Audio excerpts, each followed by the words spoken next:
నిన్న క్రికెట్లో జరిగినటువంటి ఒక సంఘటనను మీ దృష్టికి తీసుకురావాలనే ఉద్దేశంతో వీడియో చేస్తున్నాను. అది ఒక విధంగా మన ప్లేయర్లకు, భారత ప్లేయర్లకు కొంచెం నష్టం కలిగించిందని నేను భావిస్తున్నాను. ఏ ఎంపైర్ అయినా క్రికెట్లో పక్షపాతంగా ప్రవర్తించకూడదు.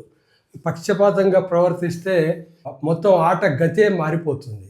అయితే ఇక్కడ విషయము 13 ఓవర్ల ఇండియా బ్యాటింగ్ చేస్తున్నప్పుడు 13 ఓవర్ల ఒక ఇంగ్లాండ్ బౌలరు బౌలింగ్ చేస్తున్నాడు. అయితే ఇంగ్లాండ్ బౌలింగ్ చేసినప్పుడు ఆ బాల్ వచ్చేసి సాయి సుదర్శన్ బ్యాటింగ్ చేస్తున్నాడు.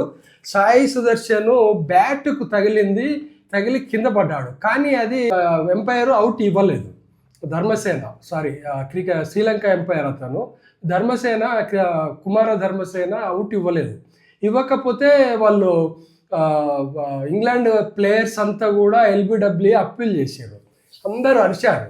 కానీ ధర్మసేన అవుట్ ఇవ్వకుండా సైలెంట్గా ఉంటే వాళ్ళు ఖచ్చితంగా వాళ్ళ అప్పీల్కి పోయేవాళ్ళు. అప్పీల్కి పోతే ఒక రివ్యూ లాస్ అయ్యేవాళ్ళు. అలా చేయకుండా ధర్మసేన ఏం చేసిండంటే వేళ్ళతోటి సైగలు చేసిండు. అది బ్యాట్కు తగిలింది బాల్ అనేది సైగలు చేసిండు. మీకు ఇప్పుడు తమ్మునేల్లో అతను వేళ్ళు కనిపిస్తున్నాయి చూడండి.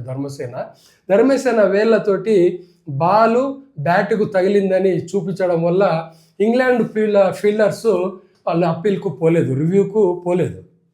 ఒకవేళ రివ్యూకు పోయి ఉంటే ఖచ్చితంగా ఒక రివ్యూ లాస్ అయ్యేవాళ్ళు. అంటే అది మనకు లాభదాయకంగా ఉండేది. రూల్స్ అండ్ రెగ్యులేషన్స్కు వ్యతిరేకం. ఇది చాలా తప్పు. అది కుమార ధర్మసేన మరి మన దేశం మీద పగ పెంచుకున్నాడా, లేకపోతే మరి ఎందుకు అలా చేస్తున్నాడు? కొందరికి వ్యక్తిగతంగా ప్లేయర్స్కు కొన్ని దేశాల మీద వ్యతిరేకత ఉంటుంది. అది ఎందుకు వస్తుందో తెలియదు. మరి ఉదాహరణకు తీసుకుంటే పాకిస్తాన్ ఎంపైర్స్ తీసుకుంటే మన మీద ఖచ్చితంగా వ్యతిరేకంగా ఉంటారు.